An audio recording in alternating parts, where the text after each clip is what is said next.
இன்றைக்கி நான் காராமணி ஃப்ரை பண்ண போகிறேன். காராமணியை இந்த மாதிரி கொஞ்சம் நீளத்தில் கட் பண்ணியிருக்கேன். ஒரு பெரிய வெங்காயம்.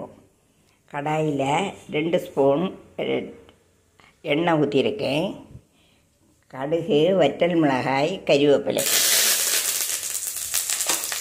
போட்டு இதையும் கொட்டணும்.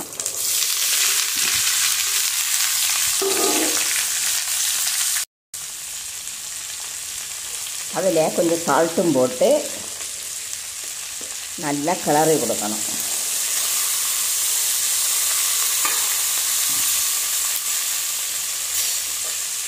மூடி வச்சு வேக விடணும். வதங்கியிருக்கும். அப்புறமா 1 டீஸ்பூன் மஞ்சள்தூள், 2 டீஸ்பூன் சில்லி பவுடர் போட்டு மறுபடியும் கிளறி கொடுத்து லோ ஃப்ளேமில் மூடி வச்சு வேக விடணும்.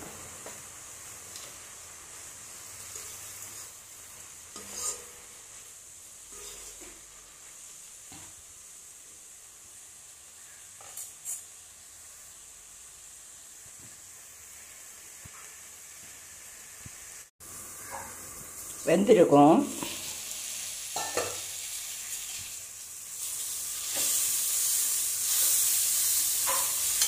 அதில் ஒரு 2 டீஸ்பூன் அரிசி மாவு தூவி நல்லா கிளறி கொடுத்து